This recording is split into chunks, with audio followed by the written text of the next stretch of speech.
नमस्कार दोस्तों, मैं उमंग कुमार सिंह स्वागत करता हूं आपके अपने यूट्यूब चैनल एग्ज़ाम नगरी में। और लूसेंट का सीरीज़ चल रहा है, आज 7वां दिन है। 7वें दिन में हमें 70 पेज पढ़ना चाहिए, लेकिन आज हम केवल 66 पेज 65 पेज के आसपास ही पढ़ेंगे। ये 5 पेज ही क्यों पढ़ रहे हैं आज हम? इसके पीछे एक रीज़न है कि इन 5 पेज में कंप्लीट विश्व इतिहास दिया हुआ है, और इन 5 पेज के पीछे केवल जो है वो इतिहास है, और उसके आगे 5 पेज के आगे भूगोल है। तो यहाँ पे परेशानी ये है कि हम उसमें मिक्स करके पढ़ेंगे तो हमारा ध्यान थोड़ा-सा विचलित होगा। एक सब्जेक्ट पढ़ते हैं तो एक क्रमबद्ध जो है तरीके से हमें सभी चीज़ें जो है याद हो जाती हैं। तो ये लूसेंट की पुस्तक है आपके सामने, नोट्स मेरे रेडी हैं। थोड़ा लिखने में समय लगता है, खुद पढ़ने में तो है जैसे तैसे आपने नोट्स बना लिया, जल्दी जल्दी लिख लिया। अब यहाँ पे आपको समझाने के लिए मुझे नोट्स बनाने पड़ते हैं, तो खुद से पढ़ने के लिए और समझाने के लिए दोनों तरह के नोट्स में बहुत फ़र्क होता है।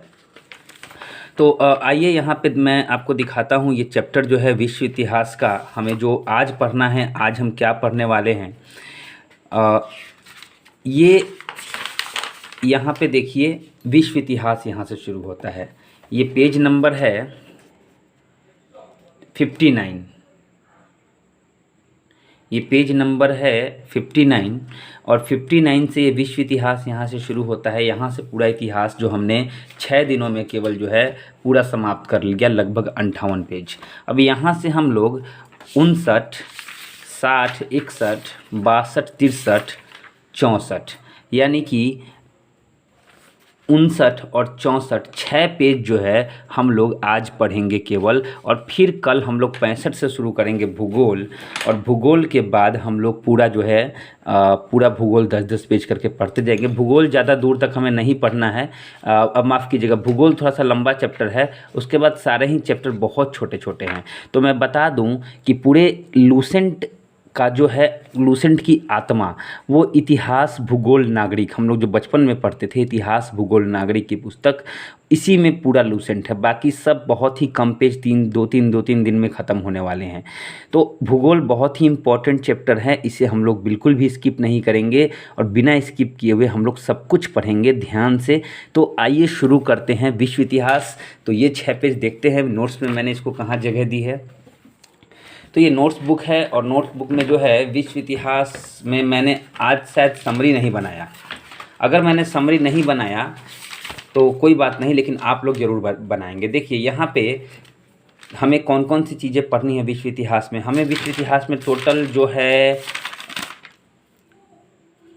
जी हाँ, टोटल 15 चैप्टर पढ़ने हैं, टोटल 15 चैप्टर। अब मैंने यहाँ केवल 3 चैप्टर का नाम लिखा है, हम लोग 15 चैप्टर का नाम लिख देंगे। यहाँ पर मैं आगे भी लिख दूंगा 15 चैप्टर, डे 7 लिख दूंगा, और डे 7 में जो लूसेंट है, लूसेंट का पेज नंबर मैं यहाँ लिखूंगा लूसेंट,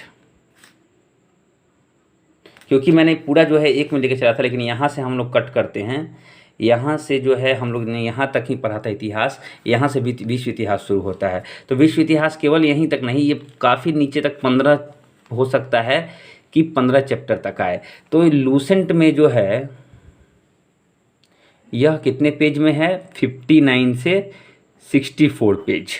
लेकिन हमारे नोटबुक में ये कितने पेज में है? नोटबुक का अगर पेज नंबर की बात करें तो ये शुरू होता है कहाँ से? विश्व इतिहास शुरू होता है 54 नंबर पेज से, और ये ख़त्म होता है, ये जाके ख़त्म होता है 60 नंबर, 7 पेज में। जी हाँ, ये 7 पेज में हमें पढ़ने हैं। तो मैं यहाँ लिख देता हूँ 59 से 64, 7 पेज में। अरे वाह, 59 से 64 लूसेंट में भी, और 59 से 64 जो है हमारे नोटबुक में भी। माफ़ कीजिएगा, 54 से 64,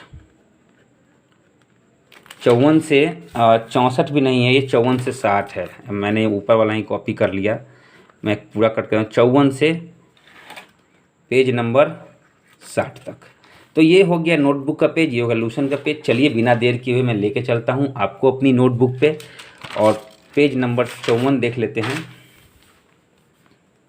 जी हाँ, ये पेज नंबर 54 है, और पेज नंबर 54 हम लोग जो है अभी का अभी जो है पढ़ने वाले हैं। विश्व इतिहास, ध्यान से पढ़िएगा, बहुत ही इम्पोर्टेंट चैप्टर है ये विश्व इतिहास का। विश्व इतिहास में हम लोग पहले पढ़ने जा रहे हैं पुनर्जागरण। जी हाँ, पुनर्जागरण। पुनर्जागरण का मतलब क्या होता है? फिर से जगना, शाब्दिक अर्थ होता है। यहाँ पे पुनर्जागरण का मतलब है कि यूरोप में किस प्रकार जो है एक नया कह सकते हैं दौर शुरू हुआ था। जी हाँ, पुनर्जागरण मतलब नया दौर, ऐसा दौर कि लोगों ने फिर से जो है लोगों में जागृति आई और नए नए काम शुरू हुए।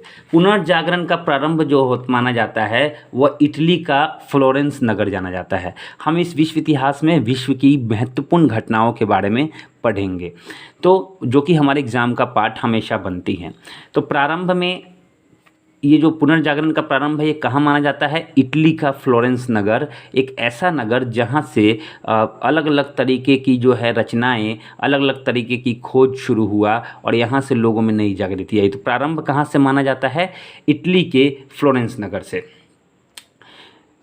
इसके अग्रदूत, पुनर्जागरण के अग्रदूत दांते को माना जाता है। दांते एक ऐसे व्यक्ति थे, वो दांत तीत वाला दांत नहीं है, दांते एक ऐसे व्यक्ति थे जिन्होंने डिवाइन कॉमेडी की रचना की थी। तो ये कभी पूछा जाए पुनर्जागरण के अग्रदूत किनको माना जाता है, तो दांते को। मानववाद का संस्थापक, मानववाद का मतलब कि एक ऐसी संकल्पना, एक ऐसी कल्पना जो केवल मानव के लिए काम करते हों, जैसे हम लोग आज कहते हैं ना इंसानियत के नाते। तो ये इस तरह के शब्द जो मानववाद की कल्पना है वो उनके संस्थापक कौन थे? पेट्रोक थे। जी हाँ, पेट्रोक एक ऐसे व्यक्ति थे, बहुत ही अच्छे जो है चिंतक थे। तो पेट्रोक मानववाद का संस्थापक। आधुनिक विश्व के प्रथम राजनीतिक चिंतक, ऐसा व्यक्ति जिसने राजनीति के बारे में सोचा, राजनीति पे ध्यान दिया, तो वो थे मैकियावेली। वो थे मैकियावेली। देखिए मैं वीडियो जो हूँ वो क्या कर रहा हूँ कि बहुत ही ज़्यादा हाई क्वालिटी 1080 में बना रहा हूँ। तो 1080 वीडियो जो है वह फेसबुक यूट्यूब पे जब अपलोड होगा तो वो 720 बन जाएगा। तो हो सकता है थोड़ा समय लगे इस वीडियो को अपलोड होने में, तो आप लोग जो है वो ध्यान से इसको देखेंगे। अब राजनीतिक चिंतक कौन थे? मैकियावेली। लियोनार्डो दा विंची, देखिए Leonardo da Vinci, the last supper, Mona Lisa, ये सब इनकी कीर्ति थी। मैंने यहाँ 2 डॉट दे दिए, ये डॉट नहीं देना चाहिए था क्योंकि ये सब जो थे सारा जो है कांड इटली में हो रहा है। तो मैकियावेली ने क्या किया? Leonardo da Vinci, the last सपर और मोनालिसा। अब देखिए लियोनार्डो दा विंची जो थे ये एक लेखक थे। लियोनार्डो दा विंची कौन थे? एक लेखक थे। मैकियावेली से इसका संबंध नहीं है, मैकियावेली राजनीति के थे। इन्होंने क्या क्या लिखा है? इन्होंने 2 महत्वपूर्ण पुस्तक लिखी, एक लिखा द लास्ट सपर और दूसरा लिखा मोनालिसा। उसके बाद माइकल एंजेलो, माइकल एंजेलो भी एक लेखक थे। 2 लेखक तो आप लोग याद ही रखिएगा हमेशा। इन्होंने लिखा द लास्ट जजमेंट, इन्होंने द लास्ट सपर लिखा था लियोनार्डो दा विंची ने। एंजेलो ने क्या लिखा? द लास्ट जजमेंट और the fall of man, the fall of man, लोगों की गिरी हुई स्थिति, लोगों के रहन सहन, निचले रहन सहन के बारे में उन्होंने बड़े तरीके से समझाया जिससे लोगों में जागृति आई ताकि वो अच्छे से रहे। तो माइकल एंजेलो ने 2 यहाँ पे 2 रचनाएं और लियोनार्डो दा विंची की 2 रचनाएं। राफेल, राफेल का जो है मैडोना का चित्र बहुत ही फेमस है। चित्रकला का जनक जो है जियाटो को कहा जाता है। जियाटो को चित्रकला से संबंधित करेंगे आप लोग। चित्रकला का जनक जो है किसको माना जाता है? जियाटो को। उसके बाद मार्टिन लूथर, देखिए मार्टिन लूथर किंग बोला जाता था। ये एक ऐसे व्यक्ति थे जिन्होंने बाइबल का अनुवाद जर्मन भाषा में किया था। आप याद रखेंगे बाइबल का अनुवाद जर्मन भाषा में करने वाले व्यक्ति कौन थे? जिनका नाम था Martin Luther. Romeo and Juliet, Romeo and Juliet बहुत अच्छी कीर्ति है, आपने बहुत नाम सुना होगा 2 प्रेमी जोड़ों का। इसके लेखक थे शेक्सपियर। आधुनिक प्रयोग, जो आधुनिक प्रयोग का जनक, यानी कि पहले तो भी प्रयोग होते थे लेकिन प्रयोगों के ऊपरी लेवल, अच्छे लेवल पे प्रयोग जो है किसने शुरू किया था? रोजन बेंकन ने। इन्होंने इसके स्तर को ऊपर लेके गए थे, प्रयोगों के स्तर को, इसलिए आधुनिक प्रयोग का जनक किसको माना जाता है? रोजर बेंकन को। कॉपरनिक्स, कॉपरनिक्स ने कहा था कि पृथ्वी जो है सौर मंडल का केंद्र है, लेकिन इसका खंडन माफ़ कीजिएगा, पृथ्वी सौरमंडल का केंद्र है, इस बात का खंडन किया था किसने? कॉपरनिकस ने। देखिए ये मैंने लिखा है, इस पे ध्यान आप यहाँ मत दीजिए, ये नीचे वाला भी लाइन में ध्यान दीजिए कि कॉपरनिकस ने बताया कि पृथ्वी सौरमंडल का केंद्र नहीं है। बस कॉपरनिकस ने क्या बताया? पृथ्वी सौरमंडल का केंद्र नहीं है। ये मैंने इन्वर्टेड कॉमा में इसको घेरा है। इस पूरी लाइन का इन्होंने खंडन किया था, इस पूरी लाइन को उन्होंने काटा था कि पृथ्वी सौरमंडल का केंद्र है, पृथ्वी सौरमंडल का केंद्र है। कॉपरनिकस ने इस लाइन का खंडन किया था, मतलब इस लाइन को गलत कहा था, यानी इनका मानना था कि पृथ्वी सौरमंडल का केंद्र नहीं है। गैलीलियो ने इनका समर्थन किया था। गैलीलियो ने कहा था हाँ बिल्कुल आप सही कह रहे हैं। केपलर ने ग्रहों के गति नियम बताया, यानी इसने बताया कि ग्रह जो है अपनी धुरी पे घूमते हैं और ये सूर्य के चारों ओर चक्कर लगाते हैं। तो केपलर ने ग्रहों के गति नियम को बताया। न्यूटन ने क्या किया? गुरुत्वाकर्षण नियम दिया। उसके बाद धर्म सुधार आंदोलन हुए। धर्म सुधार आंदोलन के प्रवर्तक जो हैं वो है मार्टिन लूथर किंग। जी हाँ, वही मार्टिन लूथर किंग जो आपने यहाँ पे देखा था नीचे, जिन्होंने बाइबल का अनुवाद जर्मन में किया था। तो धर्म से तो पता चलता है धर्म से जुड़े थे, ये इंग्लैंड के थे, इंग्लैंड में इन्होंने ऐसा किया था। अमेरिका की का जो है खोज कोलंबस ने किया था। मैगलन एक ऐसे व्यक्ति थे जिन्होंने प्रशांत महासागर को प्रशांत महासागर कहा था, यानी प्रशांत महासागर का नामकरण मैगलन ने किया था। समुद्री मार्ग से संपूर्ण विश्व का चक्कर मैगलन ने लगाया था। ये इटली के यात्री थे। उसके बाद यूरोपिया के लेखक जो है टॉमस मूर थे, और यूरोपिया में उन्होंने यूरोप के आदर्श समाज की जो है कल्पना की थी। एक आदर्श समाज की रचना जो है व्याख्या इन्होंने किया था, जिसके वजह से एक समाज की स्थापना हो पाई। तो ये देखिए कैसे पुनर्जागरण में हर चीज़ का जो है बराबर सहयोग होता है, चाहे वह व्यापार की दृष्टि में हो, चाहे लेखन में हो। किसी तरीके से जो है पुनर्जागरण जो है इटली प्रारंभ हुआ, और इटली का फ्लोरेंस नगर, इटली से ही सारी घटनाएँ शुरू हुई। अब हम लोग दूसरा चैप्टर पढ़ने जा रहे हैं, अमेरिका का स्वतंत्रता संग्राम। 15वां चैप्टर हम लोग इसमें पढ़ने वाले हैं, इसलिए ध्यान से सुनिएगा। अमेरिका का स्वतंत्रता संग्राम। औपनिवेशिक साम्राज्य की नींव जो है जेम्स वन के समय में, जी देखिए जेम्स वन कौन थे? जेम्स प्रथम जो थे इंग्लैंड के उस समय शासक थे, शासन कर रहे थे, और जेम्स वन के शासन के समय अमेरिका को गुलाम बनाया गया। वहाँ पे औपनिवेशिक साम्राज्य की नींव, औपनिवेशिक मतलब बाहरी साम्राज्य। स्वतंत्रता संग्राम के समय जब अमेरिका में स्वतंत्रता की लड़ाई शुरू हो गई, उस समय जॉर्ज तृतीय आ गए थे। कौन थे? जॉर्ज तृतीय। देखिए जेम्स वन जिन्होंने राजपाट जमाया, और जॉर्ज तृतीय के समय संघर्ष होने लगा। अमेरिका के मूल निवासी को रेड इंडियन बोला जाता है अभी भी। पूर्ण स्वतंत्रता कहाँ कब मिली? 4 जुलाई 1776 को अमेरिका को पूर्ण स्वतंत्रता मिल गई। जी हाँ, उसके बाद स्वतंत्रता युद्ध जो है वह समाप्ति कैसे हुई? 1783 की पेरिस की संधि। ये जो हम लोग पढ़ रहे हैं स्वतंत्रता संग्राम अमेरिका का, अमेरिका भी गुलाम था इंग्लैंड का, तो ये पेरिस की संधि युद्ध जब हुआ तो 1783 में पेरिस की अंततः संधि हो गई। 1776 में स्वतंत्रता मिल चुकी थी। अब इंग्लैंड के विरुद्ध जो है फ्रांसीसी सेना ने भी लड़ाई की थी, क्योंकि फ्रांसीसी और इंग्लैंड में भारत से ही नहीं पड़ता था, भारत में ही उनकी लड़ाई हो रही थी। तो वहाँ युद्ध हुआ, तो यहाँ भी ये लोग युद्ध करने लगे थे। तो 1765 से 63 के बीच में सप्तवर्षीय युद्ध हुआ। इसमें ब्रिटेन को काफ़ी हानि हुई। जी हाँ, ब्रिटेन जो है यानी इंग्लैंड फ्रांसीसी सेना से लड़ रहा था, और ये सब तो 7 वर्षों तक चला। इसमें इतनी हानि हुई कि इस हानि की भरपाई के लिए इन्होंने क्या किया? 1765 में ब्रिटेन ने स्टाम्प एक्ट लगाया। स्टाम्प एक्ट मतलब स्टाम्प पे टैक्स लगाया, और 1767 में कागज़, शीशा और रोगन चाय पर कर लगाया। तो ये सब काम हुए हानि को बचाने के लिए, हानि को कवर करने के लिए। तो इस सप्तवर्षीय युद्ध में इंग्लैंड की हालत बहुत ख़राब हो गई थी। उसी में जो है स्वाधीनता के पुत्र और पुत्रियां 2 संस्थाएं बनी, जो हमेशा जो है ब्रिटिश नीति का विरोध करती थी। तो ये जो 2 संस्थाएं थी, ये इनका काम क्या था? ब्रिटिश नीतियों का विरोध करना। उसके बाद कॉमन सेंस के लेखक टॉमस पेन थे। टॉमस पेन ने बहुत कुछ लिखा है, आगे भी पढ़ेंगे, इनका नाम याद रखिएगा, बहुत famous common sense Thomas Paine. इन्होंने राइट्स ऑफ मैन की भी पुस्तक लिखी है, आगे भी इसके बारे में पढ़ेंगे। तो कॉमन सेंस और राइट्स ऑफ मैन दोनों ही जो है किसने लिखा है? टॉमस पेन ने। अमेरिका स्वतंत्रता संग्राम के नायक कौन थे? तो जॉर्ज वाशिंगटन। यही जॉर्ज वाशिंगटन जो थे वो प्रथम राष्ट्रपति बने थे अमेरिका के, मुख्य सेनापति यही थे। स्वतंत्रता संग्राम का तत्कालीन कारण क्या था? बोस्टन की चाय पार्टी, जिसके नायक थे सैमुअल एडम। अब ये चाय पार्टी क्या है मैं आपको बताता हूँ।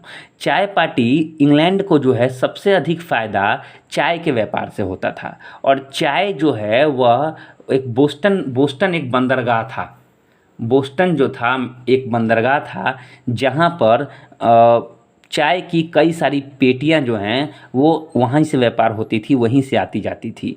तो लोगों ने समझा कि चाय की पेटियां जो हैं, चाय अधिक बेचने से इनको बहुत फ़ायदा हो रहा है, क्यों ना हम चाय को ही फेंक दे, चाय का नुकसान कर दे, ताकि इनको ब्रिटेन को नुकसान पहुंचाने के लिए ये बोस्टन की टी पार्टी जो कि घटना हुई थी, जिसके नायक सैमुअल एडम्स थे, इन्होंने कई सारे बक्सों को समुद्र में फेंक दिया था, मतलब फेंकवा दिया था। उसी समय से जो है स्वतंत्रता संग्राम शुरू हो गया। ब्रिटेन ने क्या किया? दमन की नीति अपनाई। उन्होंने समझा भारत जैसा कर लेंगे, लेकिन संग्राम भड़क उठा। सर्वप्रथम प्रजातंत्र की स्थापना अमेरिका में ही हुई। जी हाँ, सर्वप्रथम प्रजातंत्र की स्थापना, ऐसे तो कहा जाता है विश्व में गणतंत्र वैशाली था, लेकिन विश्व स्तर पर अगर देखा जाए तो सर्वप्रथम प्रजातंत्र की स्थापना, आधुनिक प्रजातंत्र की स्थापना अमेरिका में हुई। और सबसे बड़ा और सबसे जो है पहले लिखित संविधान किसका हुआ? अमेरिका के हुआ, क्योंकि अमेरिका आज़ाद हो चुका था। मॉन्टेस्क्यू के शक्ति पृथक सिद्धांत को मान्यता मिली। जी हाँ, मॉन्टेस्क्यू शक्ति पृथक सिद्धांत मतलब एक व्यक्ति के हाथ में पूरी पावर न देके शक्तियों का बंटवारा कर दिया जाए, ये मॉन्टेस्क्यू का सिद्धांत था, उनको मान्यता मिली। अमेरिका में ऐसा ही हुआ। 1781 में लॉर्ड कॉर्नवालिस, नाम आपने सुना होगा, भारत में तो इन्होंने बहुत तहलका मचाया था, लेकिन 1781 में इन्होंने जो है अमेरिका के स्वतंत्रता संग्राम में आत्मसमर्पण किया था, छोड़ के भागना पड़ा था इनको। 1860 में अब्राहम लिंकन जो है राष्ट्रपति बने। प्रश्न आता है, अब्राहम लिंकन कब अमेरिका के राष्ट्रपति थे? 1863 में दास प्रथा का उन्मूलन हुआ। जी हाँ, जनता के द्वारा जनता के लिए शासन, और हत्या जो है जॉन विल्कीज बुश ने 1865 में करी। सब लिंकन के बारे में है। ये तीनों जो लाइन हैं ये लिंकन के बारे में है। क्या है? दास प्रथा का उन्मूलन, जनता के द्वारा शासन, ये सब इन्होंने ही कहा। जनता का शासन जनता के द्वारा और जनता के लिए। हत्या जो है जॉन विल्किंस बुश ने कब कर दी? 1865 में। आगे देखते हैं। अब है फ्रांस की राज्य क्रांति। अब देख सकते हैं यहाँ फ्रांस की राज्य क्रांति। इसका प्रारंभ कब हुआ था? 1789 में लुई 16वां के काल से। लुई 16वां बता दूँ बहुत ही कह सकते हैं आप बहुत ज़्यादा खर्चीला व्यक्ति था, बहुत ज़्यादा अय्याश व्यक्ति था। इसे सब कुछ जो है अपने राजपाट पे ही खर्च करता था, राष्ट्र की जो संपत्ति थी उसे उड़ाता था। तो 1774 से 89 तक ये रहा। व्यवस्था जो है सामंती थी। सामंती व्यवस्था मतलब कि प्रजातंत्र के अपोजिट, मतलब प्रजा का जो शासन होता था उसके अपोजिट सामंती व्यवस्था, राजतंत्र व्यवस्था थी। क्या हुआ? एक घटना हुई 14 जुलाई 1789 को क्या हुई? 14 जुलाई 1789 को बास्तिल के कारागृह को तोड़कर सभी बंदियों को जो है मुक्त करा लिया गया। सभी बंदी जो थे वह मुक्त हो गए। 14 जुलाई को जो है फ्रांस में स्वतंत्रता दिवस मनाया गया। क्या मनाया गया? स्वतंत्रता दिवस। और इसमें स्वतंत्रता, समानता और बंधुत्व का नारा दिया गया। जी हाँ, सर्वप्रथम जो है किस युद्ध में स्वतंत्रता, समानता और बंधुत्व का नारा गया? तो फ्रांस की राज्य क्रांति में। लुई 16वां से दो कह सकते हैं शासन पीछे लुई 14वां था। इसने देखिए क्या कहा था, इसके कहने से पता चलता है कि ये राजतंत्र चाहता था, एक व्यक्ति का शासन चाहता, मैं ही राज्य और मेरे शब्द ही कानून। मतलब कोई फिक्स कानून नहीं है, जो मैं कह दूंगा वही कानून होगा। तो इसकी निरंकुशता पर अंकुश लगाने के लिए एक संस्था थी, पार्लमा संस्था। जी हाँ, याद रखिएगा, पार्लमा संस्था, जिसकी संख्या 17 थी। ये लोग क्या करते थे? राजा की निरंकुशता पर अंकुश लगाने का कार्य करते थे, लेकिन राजा पूरी तरह से निरंकुश हो चुका था। लुई 14वां ने जो है वर्साय का शीश महल बनाया। वर्साय का शीश महल यानी राज्य दरबार का भव्य भाग, जो कि केवल शीशे से बना था, बहुत खर्च लगा था। इस शीश महल को ही जो है, उस राज दरबार को ही राष्ट्र की समाधि कहा जाता था। क्यों राष्ट्र की समाधि कहा जाता था? क्योंकि राष्ट्र के लोग जहाँ भूख से और आर्थिक समस्या से तड़प रहे थे, तो ये लोग क्या कर रहे थे, राष्ट्र की संपत्ति से ये वर्साय का शीश महल, भव्य शीश महल बनवा रहे थे। तो राष्ट्र की समाधि पर बना हुआ ये शीश महल कहा था। एक रानी थी मैरी अंतवाइनेट, बहुत ज़्यादा खर्चीली थी और ये कारण थी लुई 14वां की मृत्यु का। इसकी रानी का नाम मैरी अंतवाइनेट था। लाखों दासियाँ थी इनके, हजारों दासियाँ थी इनके सेवा में। ये बहुत ज़्यादा खर्चीली थी। लुई 16वां को अंततः फांसी दे दी गई और देशद्रोह का इन पर आरोप लगा के इन्हें क्या कर दी गई, फांसी दे दी गई। क्यों? क्योंकि इन्होंने पूरे देश को बेच बेच के, सारे देश का जो है राष्ट्रहित का पैसा, राष्ट्रहित का धन, सब कुछ ये खुद में उड़ा रहे थे, तो इन्हें देशद्रोही करार दिया गया और फांसी दे दी गई लुई 16वां को। फ्रांस में जो है टैले जो था एक कर था। एक बार प्रश्न आ गया था कि टैले क्या है, फ्रांस की राज्य क्रांति के संदर्भ में टैले क्या है। तो टैले क्या है, चर्च को देने वाला भूमि कर है ये। वोल्टेयर जो था वो चर्च विरोधी था। वोल्टेयर चर्च को कुछ नहीं देना चाहता। वोल्टेयर का कथन था 100 चूहों की अपेक्षा एक सिंह का शासन उत्तम है। मतलब ये कहीं ना कहीं राजतंत्र का समर्थक तो था, लेकिन निरंकुश शासन का समर्थक नहीं था। इसलिए इसने कहा था कि 100 चूहों की अपेक्षा एक सिंह का शासन उत्तम है। किसने कहा था? वोल्टेयर ने। वोल्टेयर की एक रचना है लेटर्स ऑन इंग्लिश, याद रखिएगा, लेटर्स ऑन। इन तीनों का नाम है, आप लोग याद रखिएगा, वोल्टेयर, रूसो और मॉन्टेस्क्यू। जी हाँ, वोल्टेयर, रूसो और मॉन्टेस्क्यू। ये जो लोग हैं ना भाई, ये बहुत बड़े बड़े लोग हैं। इन्होंने बहुत जो है राजतंत्र से प्रजातंत्र के लाने में बहुत ज़्यादा अपना योगदान दिया है। रूसो कौन था? यह प्रजातंत्र का समर्थक था। इसकी रचना है एक सोशल कॉन्ट्रैक्ट। सोशल मतलब होता है सामाजिक, तो सामाजिक बंधन में जो है कहा जाता है सामाजिक बंधन। तो सोशल कॉन्ट्रैक्ट मतलब समाज के लिए काम करना, ऐसा खुद को बना लो, ऐसे बंधन में बांध लो। सोशल कॉन्ट्रैक्ट में बहुत सारी सामाजिक बातों को दर्शाया गया है। मॉन्टेस्क्यू जो थे वो कानून की आत्मा, इनकी रचना थी। कानून की आत्मा जो है किसने लिखा था? मॉन्टेस्क्यू ने। अब आप समझ गए होंगे मॉन्टेस्क्यू कैसे व्यक्ति थे, कानून का पालन करने वाले। शक्ति पृथक का सिद्धांत इन्होंने ही दिया था। अब उसमें क्या था, फ्रांस में उस समय 3 तरह के वर्ग थे, पादरी वर्ग, अभिजात वर्ग और जनता, आम जनता। देखिए युद्ध कहाँ छिड़ा, पादरी वर्ग फर्स्ट क्लास, अभिजात वर्ग सेकेंड क्लास और आम जनता को थर्ड क्लास में रखा गया था। आम जनता की संख्या कितनी थी? 90%। 90% में को लोगों को 90% करों का बोझ था। अब सोचिए, फ्रांस की देन माप तौल की दशमलव प्रणाली। पहले माप तौल सीधे सीधे होता था, पॉइंट में नहीं रहता था। दशमलव प्रणाली की शुरुआत, मतलब 1 किलो 200 ग्राम, 1 किलो 125 ग्राम, मतलब एक फिक्स नहीं। ये दशमलव में जो है माप तौल की प्रणाली जो है किसकी देन है? फ्रांस की देन है। फ्रांस को स्वतंत्रता तथा बंधुत्व की क्रांति से भी कहा जाता है। क्या कहा था? स्वतंत्रता तथा बंधुत्व की क्रांति। फ्रांस की क्रांति के समय वहाँ की मुद्रा क्या थी? लिब्रे थी, ये याद रखेंगे।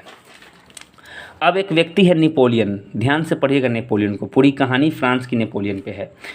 जन्म हुआ था कब? 15 सितंबर 1769 को अजासियो में। इनके पिता का नाम कार्लो बोनापार्ट था। इनके पिता का नाम क्या था? कार्लो बोनापार्ट था। इनकी शिक्षा जो है सैनिक अकादमी ब्रिटेन में हुई थी। जी हाँ, इनकी शिक्षा कहाँ हुई थी? ब्रिटेन में। और ऑस्ट्रिया के प्रमुख की समाप्ति, ऑस्ट्रिया में कोई प्रमुख होगा, इसकी समाप्ति जो है नेपोलियन ने कर दी थी। प्रजातंत्र के ये भी समर्थक थे।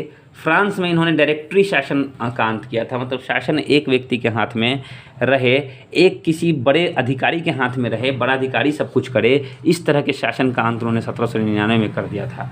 1804 में इन्हें सम्राट बनाया गया। 1804 में इन्हें सम्राट बनाया गया। आधुनिक फ्रांस का निर्माता कहा जाता है इनको। किसको? नेपोलियन को। नेपोलियन को क्या कहा जाता है? आधुनिक फ्रांस का निर्माता। इंग्लैंड को जो है बनियों का देश इन्होंने कहा। किसने कहा? नेपोलियन ने कहा इंग्लैंड को बनियों का देश, क्योंकि ये लोग जहाँ तहाँ जाके पहले व्यापार करते थे, उसके बाद वहाँ संपत्ति बेच के जैसे हो लूट लेते थे। एक युद्ध हुआ इंग्लैंड से, इंग्लैंड के बहुत विरोधी थे। यहाँ ये ध्यान दीजिएगा, ट्राफलगर का युद्ध। ट्राफलगर का युद्ध हुआ 21 अक्टूबर 1805। आप देखते हैं मैं हमेशा डेट लिखता हूँ। इंग्लैंड से हुआ। बैंक ऑफ फ्रांस की स्थापना 1800 में देखिए ये सब नेपोलियन ने किया है। ट्राफलगर का युद्ध जो है नेपोलियन के साथ हुआ इंग्लैंड और नेपोलियन में। नेपोलियन कोड का प्रचलन। नेपोलियन कोड क्या था? नेपोलियन कोड जो था वह कानून का एक दस्तावेज था। जैसे हमारा संविधान है उसी प्रकार नेपोलियन कोड था जिसको लोगों को फॉलो करना था। नील नदी का एक युद्ध हुआ था, इसमें इन्हें नेल्सन एक ब्रिटिश सेनापति था, इनसे पराजित होना पड़ा था। 1813 में फिर ये पराजित हुए, किससे? यूरोपीय देशों से।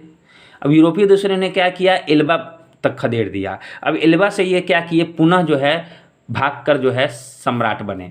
18 जून 1815 को एक युद्ध हुआ, वाटरलू का युद्ध, याद रखिएगा, बहुत इंपॉर्टेंट है, क्योंकि इसी युद्ध में उनको बंदी बना के एक द्वीप पे भेज दिया गया था और वहाँ उनकी मृत्यु हो गई थी। तो 18 जून 1815 को वाटरलू का युद्ध हुआ, किसमें किसके बीच में? मित्र राष्ट्र और नेपोलियन। एक तरफ नेपोलियन था, एक तरफ मित्र राष्ट्र थे, जिसमें कौन कौन थे मित्र राष्ट्रों में? जापान, इंग्लैंड, फ्रांस, सब कोई थे। तो यहाँ पे सब कोई मिल के जो है एक साजिश रची गई इनके खिलाफ और एक युद्ध हुआ, और इस युद्ध वाटरलू के युद्ध में इन्हें बंदी बना लिया गया। बंदी बना के इन्हें सेंट हेलेना द्वीप पर भेज दिया गया। कहाँ भेज दिया गया? सेंट हेलेना द्वीप, जहाँ पर उनकी 1821 में मृत्यु हो गई और इन्हें लिटिल कारपोरल के नाम जाना जाता था। क्या? Little corporal. कारपोरल क्या होता है? कारपोरल जो है एक कह सकते हैं, कारपोरल एक तोप, एक मिसाइल होती है, तो उन्हें लिटिल कारपोरल बोला जाता था नेपोलियन को। तो ये नेपोलियन के बारे में महत्वपूर्ण तथ्य हैं जिन्हें मैंने छांट के यहाँ लिखा है। याद रखिए, सब कुछ इसमें एक एक चीज़ महत्वपूर्ण है।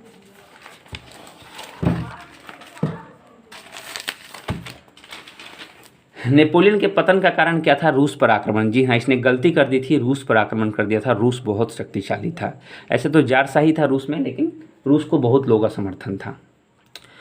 अब आते हैं, अगला चैप्टर पढ़ते हैं, इटली का एकीकरण। देखिए मैंने इसे तीर बनाया है, ये इटली के एकीकरण में मैंने पूरा यहाँ तक लिखा है।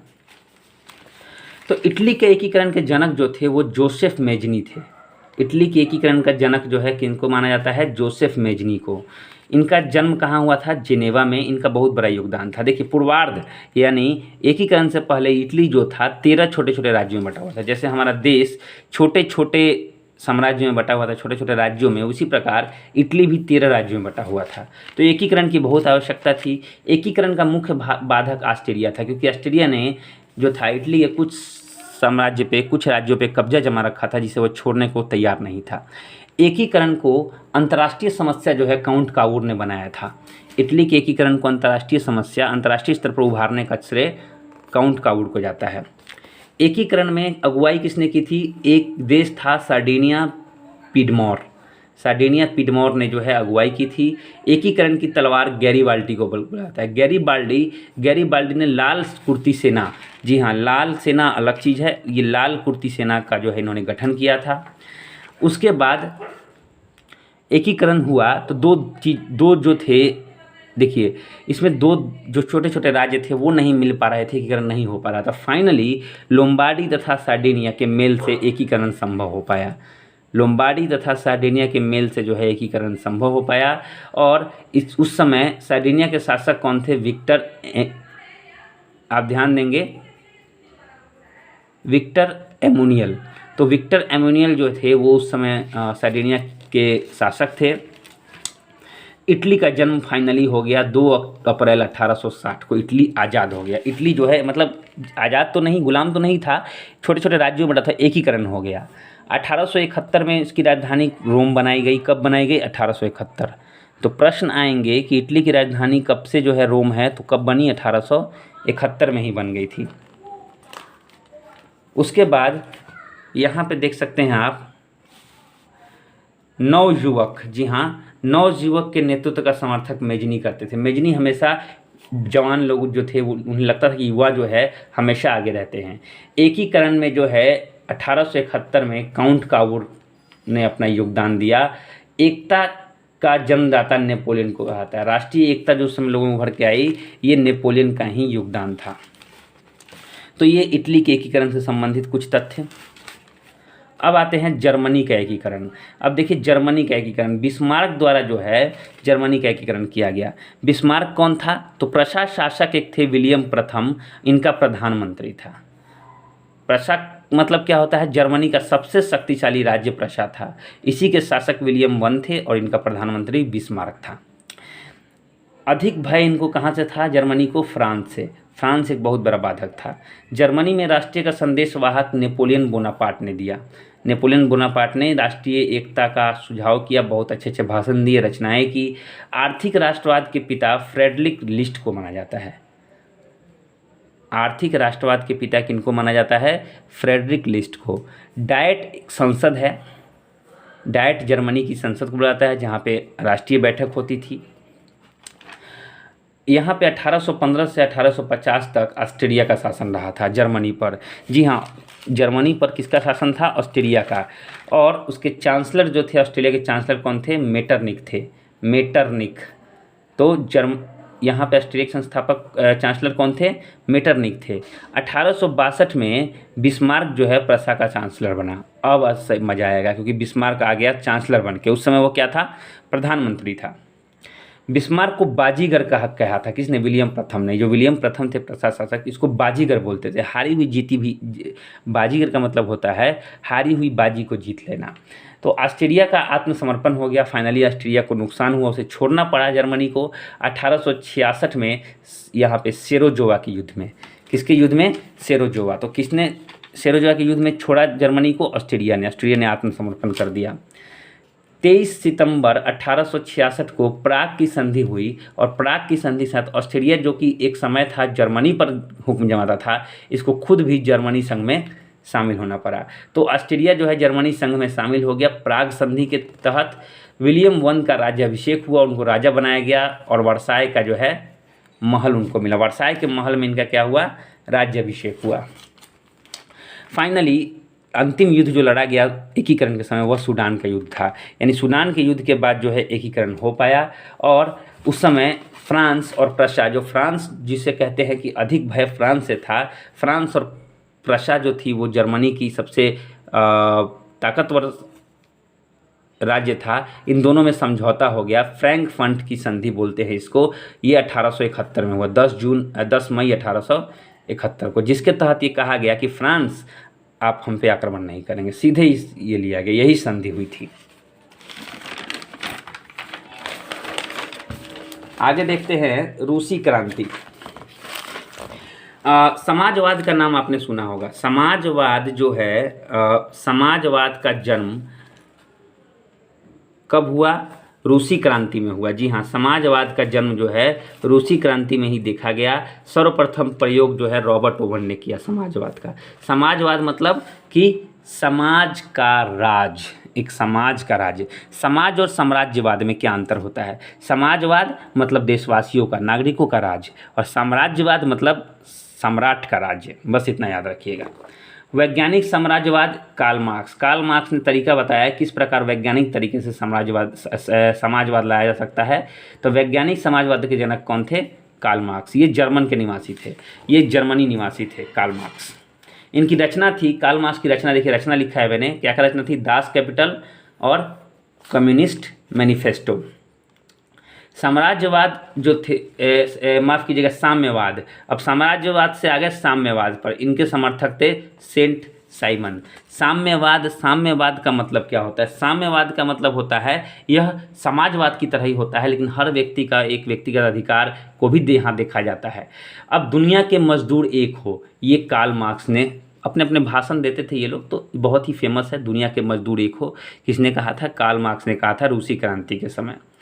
रूस में एक जार होता था, जार। रूसी शासक को जार बोला जाता था। ये जार शाही 1917 में जाकर समाप्त हुई थी। जार शाही के मुक्तिदाता कौन थे? अलेक्जेंडर द्वितीय। अंतिम जार शासक कौन थे? निकोलस द्वितीय। तत्कालीन कारण क्या था? विश्व युद्ध में रूस की पराजय। जी हाँ, विश्व युद्ध में रूस की पराजय। रूस में जार का शासक था और जार के नेतृत्व में जब रूस हार गया तो लोगों की भावनाएं भड़क उठी, क्योंकि रूस ऑलरेडी बहुत ताकतवर था, इसका हारना तय नहीं था, लेकिन हार गया तो लोग जार के खिलाफ भड़क उठे और जार को हटाने का निश्चय ले लिया। 7/11/1917 को बोल्शेविक क्रांति हुई। इसके नेता कौन थे? लेनिन।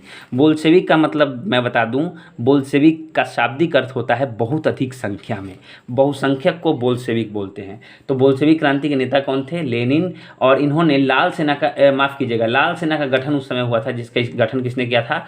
ट्रॉट्स्की ने किया था। लाल कुर्ती सेना, गैरिबाल्डी एक अलग था। इसमें जो है ट्रॉट्स्की ने लाल सेना का गठन किया था। देखिए ट्रोट्स्की छोटा है, गैरिबाल्डी बड़ा है, तो लाल सेना, लाल कुर्ती सेना गैरिबाल्डी और लाल सेना ट्रोट्स्की।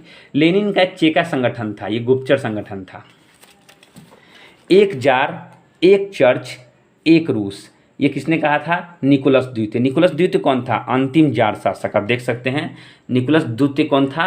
अंतिम जार शासक था। तो ये तो जानता ही था, ये तो मानता ही था कि एक वो शासक रहे, एक वो चर्च रहे, है ना, एक रूस में सब कुछ रहे, मतलब एक ही आदमी सारा राज करे। तो ये तो जार था, तो ये तो सहेगा ही। जार का मतलब भी होता है राजा, निरंकुश राजा। सबसे अधिक संख्या में जो जाति थी, स्लाव नाम की जाति रूस में सबसे अधिक थी। अब यहाँ पे ये जो मैंने घेर के लिखा है, ये जो मैंने बॉक्स में लिखा है, ये उस समय की रचनाएं थी, उस समय के कुछ बुक्स थे, उस समय कुछ सिद्धांत थे जिनका किसी न किसी ने प्रतिपादन किया था, किसी न किसी ने रचना किया था। तो देखिए अन्ना कैरेनिना, यहाँ पे अन्ना कैरेनिना, ये इसके लेखक कौन थे? Leo Tolstoy. शून्यवाद के प्रवर्तक कौन थे? तुर्गनेव। शून्यवाद की शुरुआत किसने की थी? तुर्गनेव ने। अप्रैल थीसिस क्या था? तो क्रांतिकारी योजनाओं का संग्रह, ये किसने लिखा था? लेनिन ने। उसके बाद आधुनिक रूस के निर्माता जो है लेनिन को ही कहा था। लेनिन बहुत महत्वपूर्ण है, याद रखिएगा, लेनिन को आप रूस से जोड़ लीजिए। राइट्स ऑफ मैन, ये मैंने पहले बताया था, टॉमस पेन। मदर के लेखक जो थे वह मैक्सिम गोर्की थे।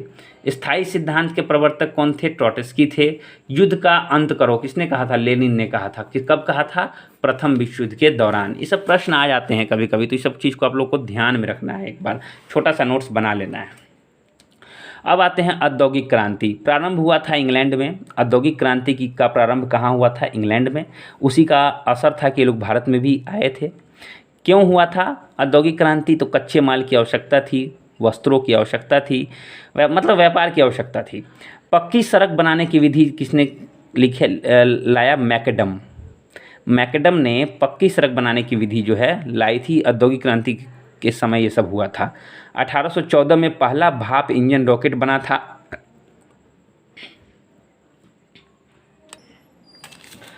तो 1814 में पहला भाप, देखिए क्या क्या आविष्कार हुआ था औद्योगिक क्रांति के समय, क्या क्या हुआ था हमें यही जानना है।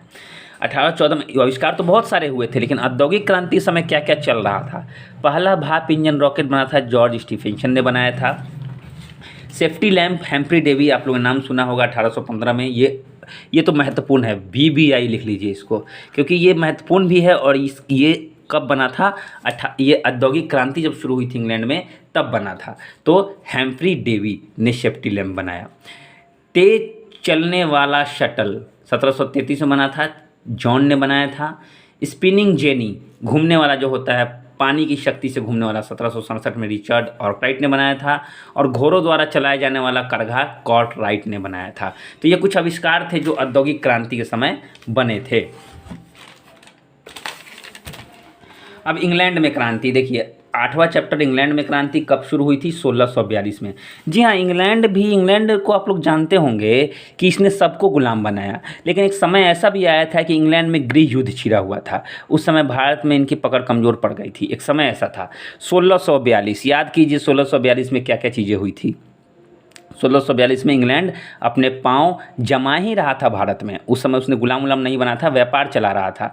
चार्ल्स प्रथम के समय इंग्लैंड में क्रांति हुई। 1688 को ये क्रांति का और बढ़ गई। 40 साल के बाद गौरवपूर्ण क्रांति हुई जेम्स द्वितीय के समय में। 1656 से 63 सप्तवर्षीय युद्ध हुआ इंग्लैंड और फ्रांस के बीच में, हमने पहले भी पढ़ा है, काफ़ी क्षति हुई थी इंग्लैंड को। गुलाबों का युद्ध हुआ इंग्लैंड में। और एलिजाबेथ प्रथम जो थी ये ट्यूडर वंश की थी। कौन से वंश की थी इंग्लैंड में? ट्यूडर वंश, याद रखिएगा। चार्ल्स वंश को फांसी की सज़ा दे दी गई। चार्ल्स वंश को जो है ये क्या किया गया? विद्रोहियों ने फांसी की सज़ा दे दी। अब यहाँ पे 2 भाग में बट गए थे। वहाँ जो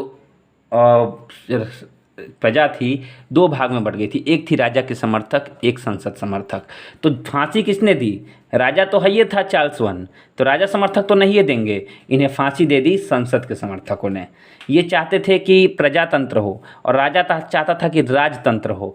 तो दोनों में अभी भी इंग्लैंड में प्रजातंत्र तो है ही, इंग्लैंड का प्रधानमंत्री भी है और एक राजा का भी वंश चल रहा है। आज भी राजा की जो है पोस्ट की समाप्ति, पद की समाप्ति नहीं हुई है। तो अभी भी क्राउन का शासन वहाँ चलता है। तो राजा के समर्थकों को कैवेलियर बोला जाता था, याद रखिएगा, और संसद के समर्थक को राउंड हेड्स बोला जाता था। राउंड हेड्स, बस इतना ध्यान रखिएगा, संसद में सभी गोल बैठते हैं, बस ऐसे याद रखिए, संसद में सभी गोल बैठते हैं, राउंड राउंड बैठते हैं, सबके सर तो नज़र आते होंगे। तो ये राउंड हेड्स मतलब संसद के समर्थक, और राजा के समर्थक कैवेलियर। प्रथम विश्व युद्ध के बारे में पढ़ेंगे। इंग्लैंड की क्रांति में कुछ महत्वपूर्ण तथ्य थे।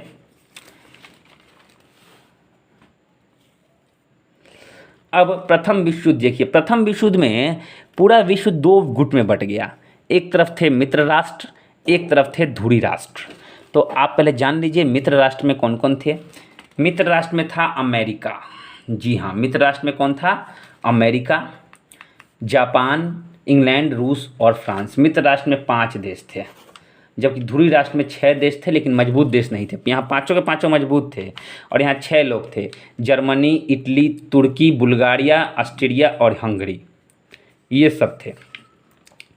तो मैंने इनको ये ट्रिक छोटा सा बना दिया। आजा इरफान, आ से अमेरिका, ज से जर्मनी, ई से इंग्लैंड, र से रसिया और फा से फ्रांस, फान लास्ट का फान, फ्रांस।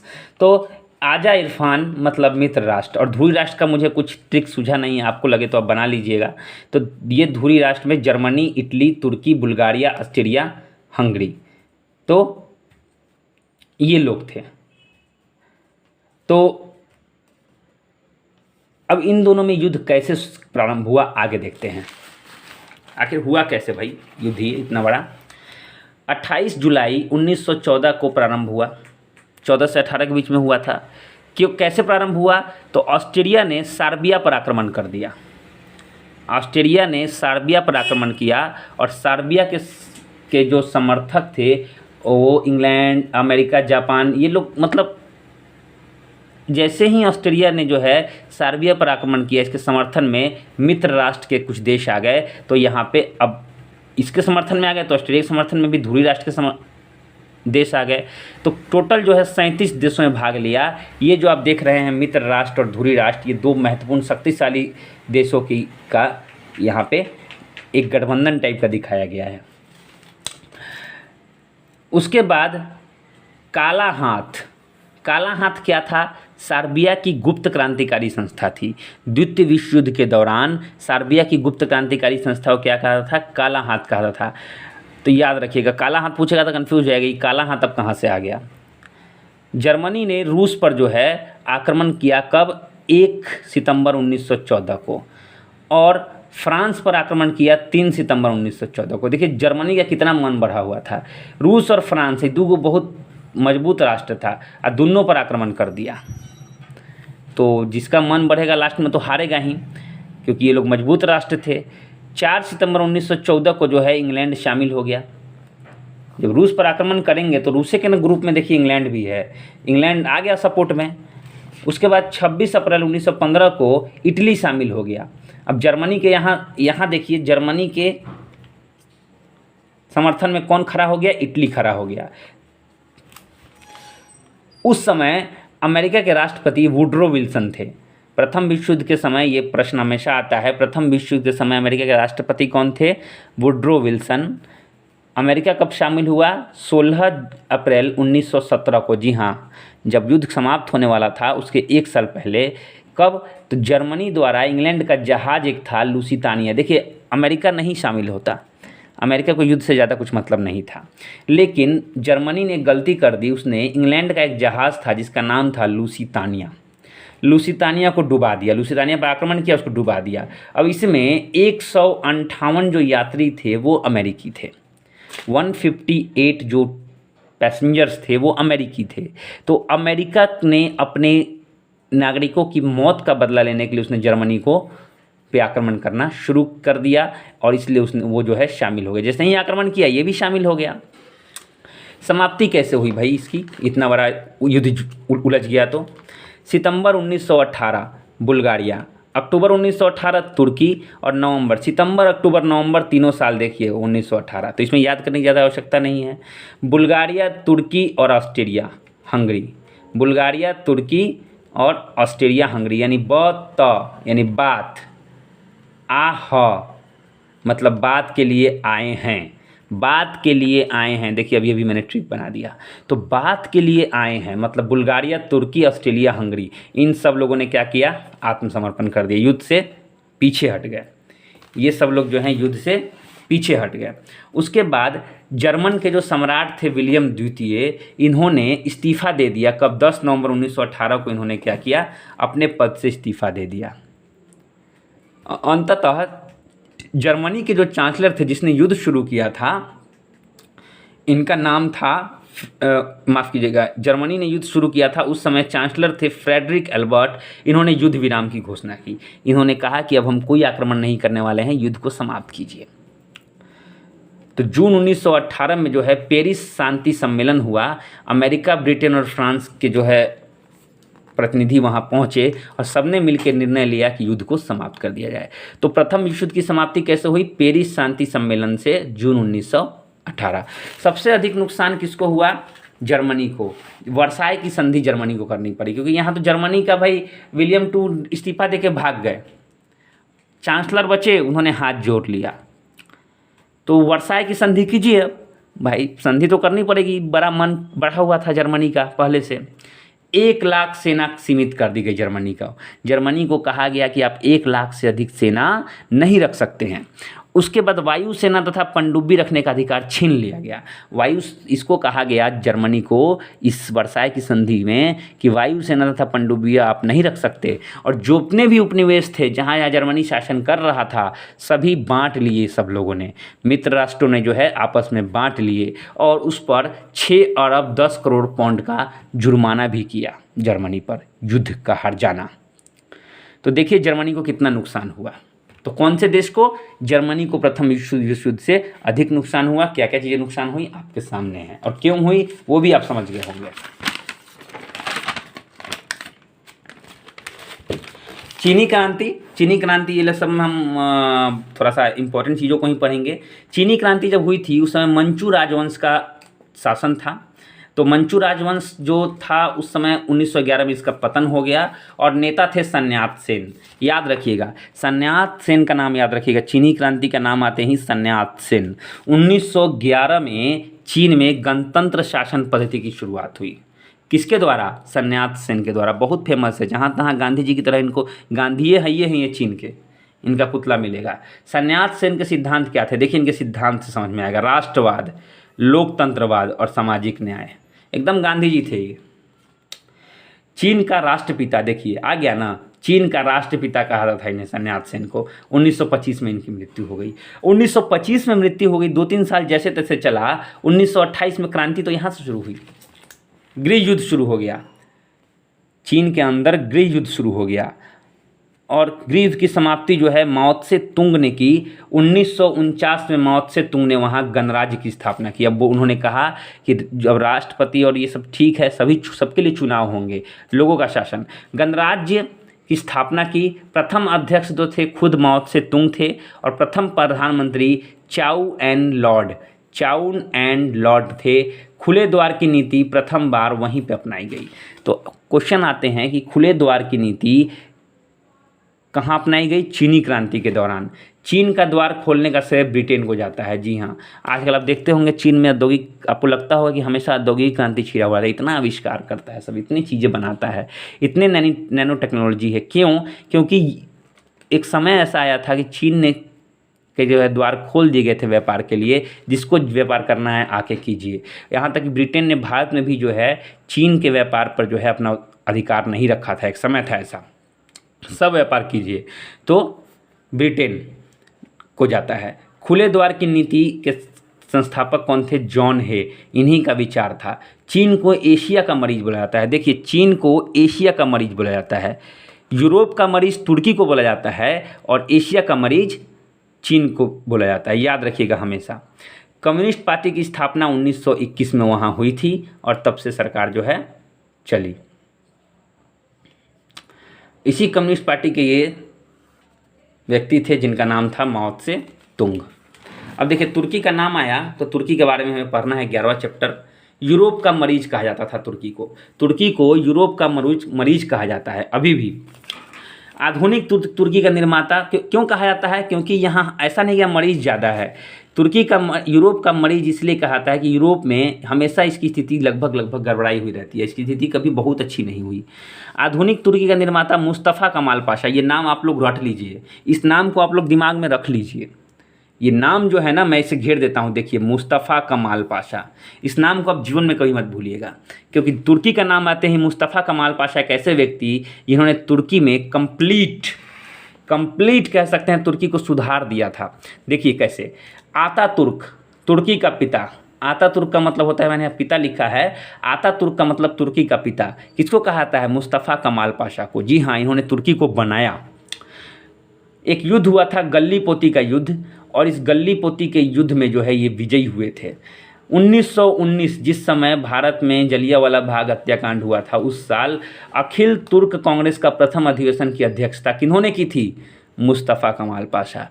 जो चीज़ मैं बता रहा हूँ वो सब मुस्तफ़ा कमाल पाशा ने की थी। नए गणतंत्र का राष्ट्रपति इन्हें बनाया गया। ये कौन से पार्टी से थे? रिपब्लिकन पीपुल्स पार्टी से। कौन से पार्टी से थे? रिपब्लिकन पीपुल्स पार्टी से। इन्होंने काम क्या क्या किया? जब ये राष्ट्रपति बने तो इन्होंने क्या क्या किया? 1932 तुर्की भाषा का परिषद बनाया। 1933 पंचवर्षीय योजना लाया। 1934 तुर्की को धर्मनिरपेक्ष राज्य बनाया। 1935 इस्तांबुल में मेडिकल कॉलेज की स्थापना की। इसी इस्तांबुल का पुराना नाम क्या था? कस्तुनतुनिया था। और इनकी मृत्यु 1938 में हो गई। देखिए कितना बड़ा बड़ा काम इन्होंने तुर्की को एकदम बना दिया, धर्मनिरपेक्ष राज्य बना दिया, पंचवर्षीय योजनाएं ला दी, एक भाषा परिषद बना दिया, मेडिकल कॉलेज खोल दिया, छोटे छोटे काम बहुत सारे किए। इसलिए इनको आतातुर्क बोला जाता है। आतातुर्क का मतलब तुर्की का पिता या आधुनिक तुर्की का निर्माता। आगे देते हैं, इटली में फासिस्टों का उदय। मैं आपको गारंटी के साथ कह सकता हूँ, बहुत सारे लोग जो लूसेंट के लेवल के जीके पढ़ रहे हैं, विश्व इतिहास उन्होंने पहले भी पढ़ा होगा। नाजीवाद, फांसीवाद का उदय, ऐसे करके आपने पढ़ा होगा। फांसीवाद का उदय इटली में हुआ, नाजीवाद का उदय जर्मनी में हुआ। ना ही आप फांसीवाद का मतलब जानते हैं और ना ही आप नाजीवाद का मतलब जानते हैं। नाजीवाद का मतलब जानते भी होंगे, फासिस्ट का मतलब क्या होता है? फासिस्ट जो है ना, मैं आपको एक लाइन में समझा देता हूँ। फासिस्ट का मतलब उदारवादियों का अपोजिट, उग्रवादी। इसी का दूसरा नाम है फासिस्टवाद। उग्रवाद यानी फासिज्म, हिंदी में उग्रवाद, इंग्लिश में फासिज्म। मतलब कि किसी को भी मारो। उग्रवाद भावना ही नहीं, उग्रवाद कार्यविधि भी। जो सामने आए, जो राह में कांटा बने, उसको उखाड़ कर फेंक दो, यही फासिज्म है। फासिज्म का उदय कहाँ हुआ? इटली में हुआ। और इसके जन्मदाता कौन थे? मुसोलिनी थे। मुसोलिनी को ड्यूस भी बोला जाता था। मुसोलिनी को जो है ड्यूस भी इनका नाम जो था, इनका नाम ड्यूस भी था। फासिस्टवाद इनका दल था जिसकी स्थापना 1919 में हुई थी। ये काट दिया है मैंने, ये नहीं, 1919 में इसकी स्थापना हुई थी।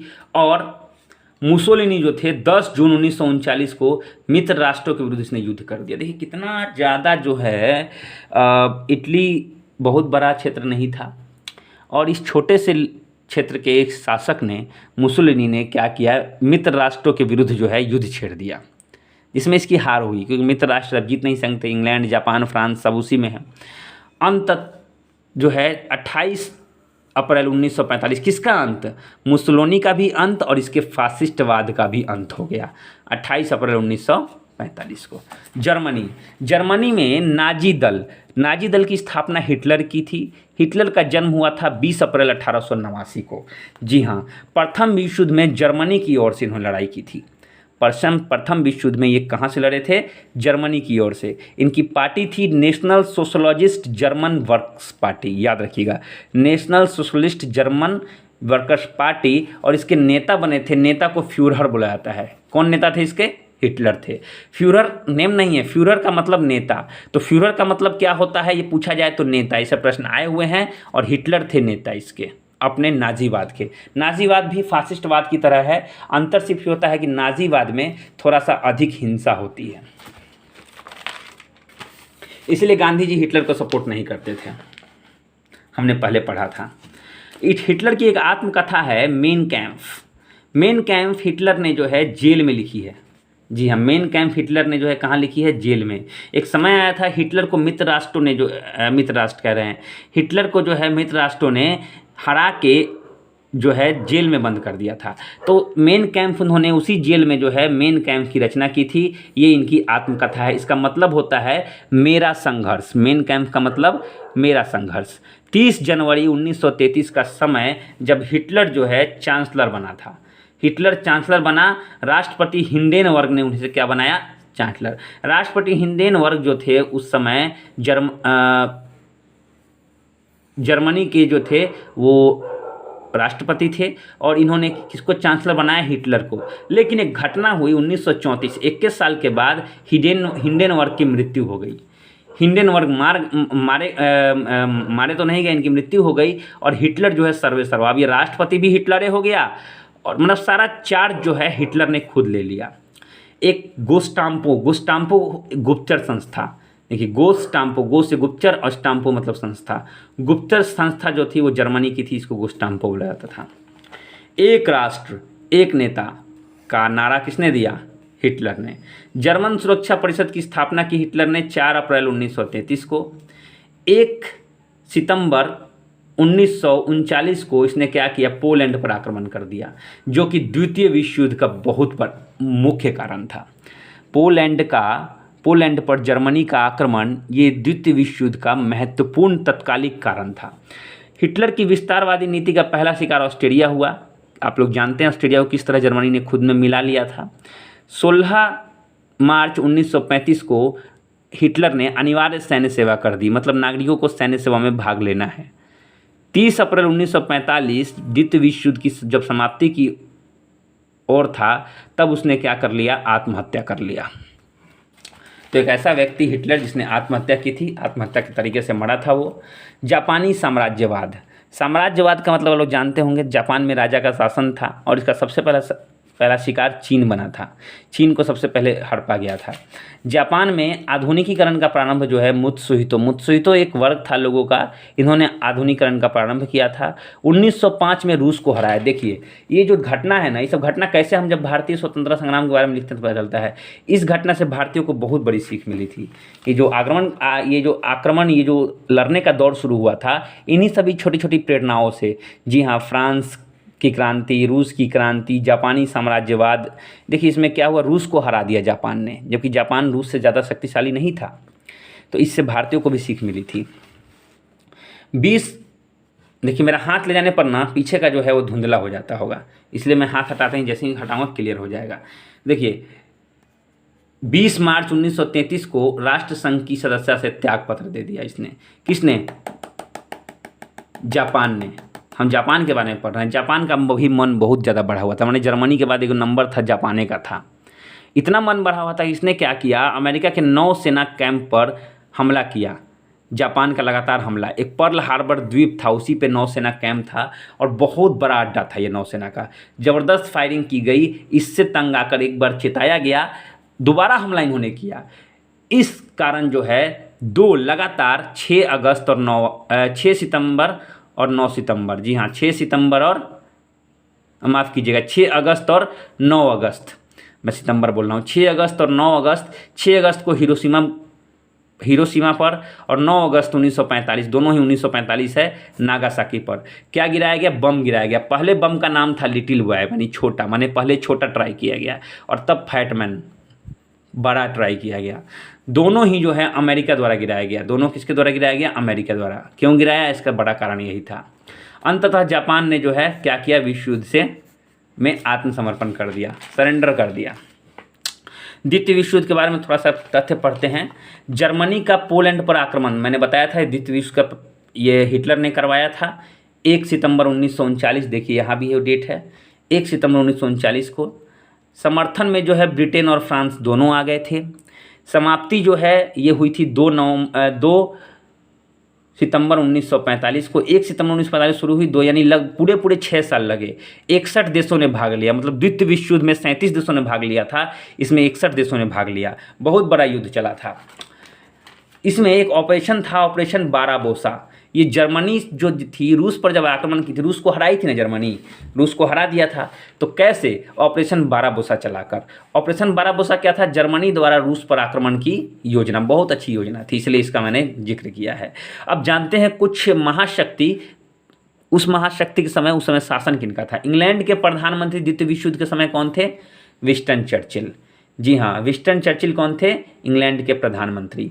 अमेरिका के राष्ट्रपति कौन थे? फ्रैंकलिन डी रूजवेल्ट, जिनके पास पूरी पावर रहती है, मैंने इसलिए इनको जिनका जिक्र किया है।